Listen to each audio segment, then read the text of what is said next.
Two, three. How's it going, Mr. Commisso? Thank you for having us come to your headquarters. We definitely appreciate you giving us the time. Just had a couple of things we were curious about, and one of them was, why did you actually decide to run for office? Sure, and thank you so much for stopping in tonight to put this interview together. I ran for office because there's so many people in the city of Albany that effectively are not properly represented in city government.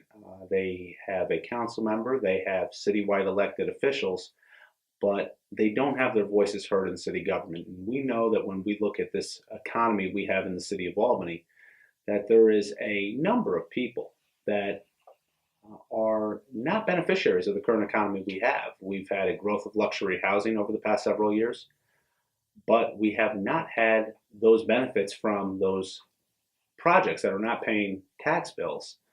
We have not seen those benefits come through for our taxpayers that we currently have, our employees in the city, or people that use city services like recreation programming or like streets and sidewalks. And for me, I want to go give those people a voice, be them seniors, our youth, people who are working class individuals throughout this city. I want to go give those individuals a voice, and glad to report that at this point in our campaign, that message is resonating with a large number of people. So we're happy in that regard, and we'll continue to move forward here over the coming months, putting that message forward to a number of city voters and earning their support. Thank you. We definitely appreciate that. Well, after getting into the Common Council seat, what did you realize about the position? Well, for me, being on the city council is something that I've enjoyed over the past 7 years. This is my 8th year on the Common Council. Of course, when I was elected to the Common Council in 2009, I was the youngest individual ever elected to the Albany Common Council. But after 7, and again on my 8th year on the Common Council, the most rewarding part of that position is when somebody has a need and they need somebody to navigate through city government, often through many layers of bureaucracy. Could be for a code infraction, could be related to waste pickup, or dealing with any of the other departments we may have in the city. Being able to help facilitate that service and work with an individual resident, one of the 6,500 constituents I have, has been very rewarding over the course of the past 7 years. But that said, there's a higher level of service and a higher calling to public service in this race that I'm pursuing to be Albany's next mayor.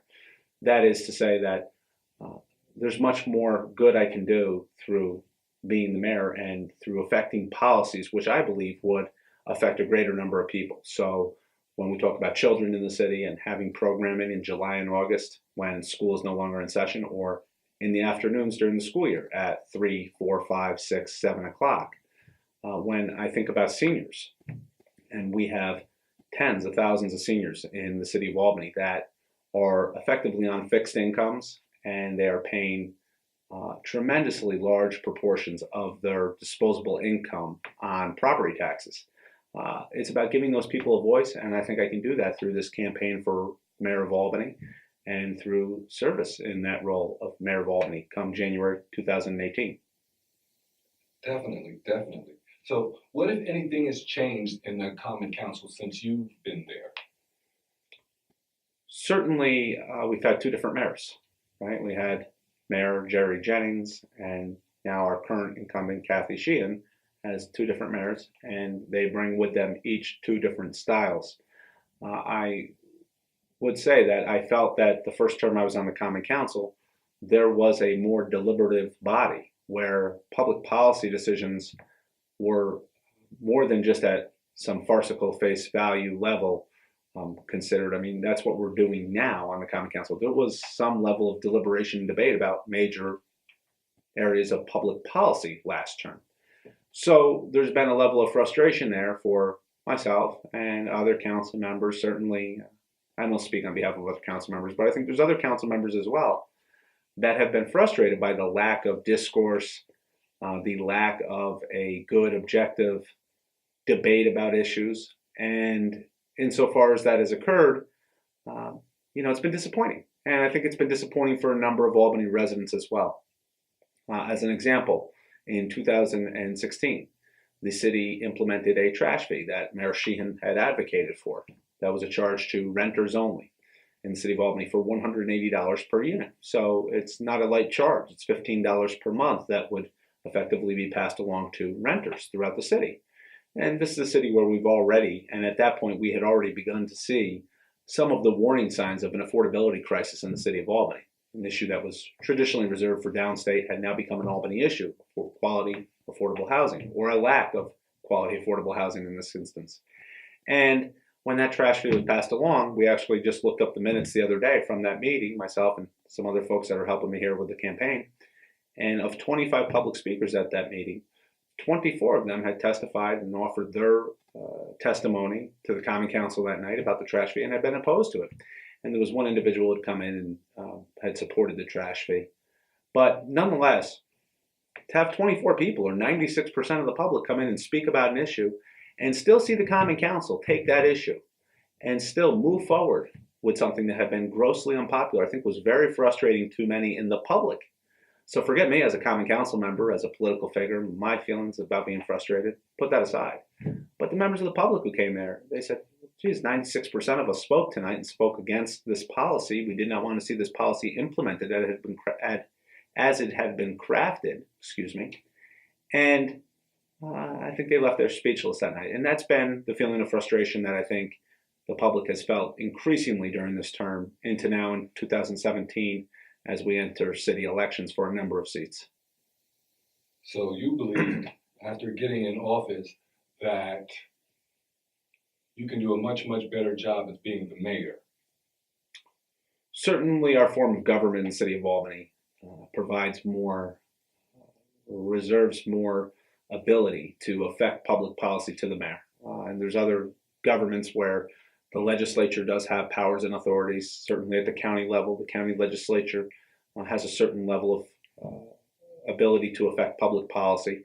But here in Albany, city of Albany, at least pursuant to our charter, which is a bit antiquated and certainly something that I want to put on the ballot to be reformed in a few years.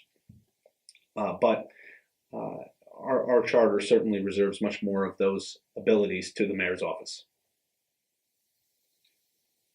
Do you have a rollout plan, issue by issue, if you were elected mayor? Sure. On our campaign website, we do have some more in-depth policy matters, and of course, many people seem to find our campaign and find us through Facebook, which is great as well. We do have some of those issues and some of our thoughts on major areas of policy there as well. But really, our website's a great resource, I think, for people looking to learn about the campaign. The issues that are really important to us are City of Albany's economy. We want to create an economy where more people can live in an affordable Albany and more people can effectively enjoy Albany. We can retain the talent that we've grown here at home, and we can attract new talent from neighboring municipalities and neighboring states. And certainly we have a focus there on the economy, but there's other issues that are really important as well. Many of those do have economic foundations to them, but affordable housing is something that we just put out a blog post on our website about, that any development projects whereby there was public funding involved, be that a tax break on the property taxes, a tax break on sales tax, or a mortgage recording tax break, any of those were involved, or if there's any public funds whatsoever in the project, that we would have at least a threshold, at least, of 20% affordable housing, which there's a formula that then calculates how much affordable housing would cost per month. But these are some of the things that are really important to us. This is an issue, this is a race where I think there's issues related to the economy, the city's finances, and more broadly, creating an economy that's fair for more people and creating a city budget or city finances that are more fair for more people, that we feel that that message of fairness is going to resonate we're hearing it from going out to the doors in various neighborhoods throughout the city. So certainly there's a focus on our website about finances. We talk about affordable housing, and as the weeks and months move forward here, we'll have additional information come out about major issues of public concern. Thank you. What do you say to your constituents who do not want to be part of the process?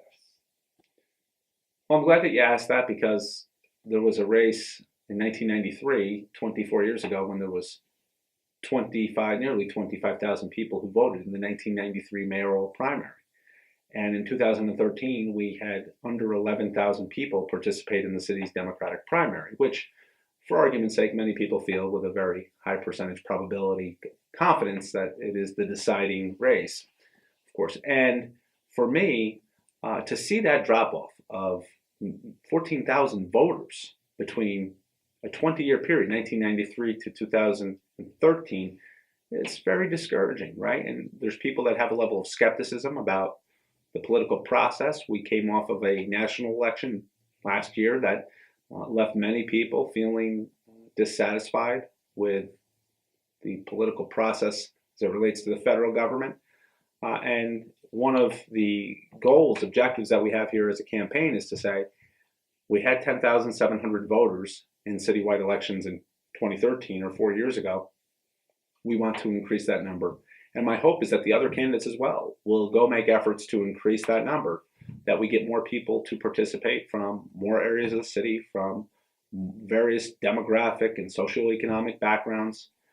And that's one of our goals here in this campaign. Again, I hope that my opponents in the race would join me in trying to increase that number well in excess of not just 11,000 or 11,500 or 12,000, but that we really move that number up significantly and get more people involved in our political process here in Albany. Definitely. So in closing, why should your constituents vote for you? Well, I think there's a number of policy reasons why people are looking at our campaign now and giving us a hard look, and many are deciding, yes, I want to support Frank and Frank Commisso Jr.'s campaign for mayor. But beyond that, I think there's an issue of accessibility that people feel in Albany. There's an expectation with a mayor's race, or that could be a city mayor, it could be a village mayor, it could be a town supervisor, but at that most local level of government, where the government most closely touches people, seniors, kids, employees, working families, working class people, that the mayor is to be somebody who's accessible. It's somebody who should have a passion for the position and a passion for the city, not just look at it as a job or a career opportunity. And for me, it's something that I think people are beginning to get a sense that I would certainly put that passion and that devotion in for the city of Albany. I would be here 365 days a year and stay committed to the city. And that's something that I think, in addition to policy issues, and we talked about affordable housing thresholds and property taxes. We'll talk about policing throughout this campaign. We'll talk about the environment, waste management, and the lack of a waste management plan that the city currently has. But I think they want somebody who can be accessible, that they know uses a Stewart's like them or goes to a mobile and pumps their own gas. And they want that type of individual that they can connect with. So for us, that's not a challenge, right? This is who I am. I'm from this city, and I've come across people that I went to school with and I played sports with, and people from my neighborhood growing up. So for me, connecting with those people in that regard, working class people throughout the city, is not going to be much of a challenge here. And that's something that we feel really great about here going forward, is our ability to connect with voters on a more intimate level, if you will. So the campaign moves on, and we're certainly enjoying what we're doing at this point. Well, thank you, Mr. Commisso. We definitely appreciate your time here at HoodzRadio.com, and we expect to continue to hear from you as the campaign rolls out. Thank you, Fred. I appreciate you being here. Thank you.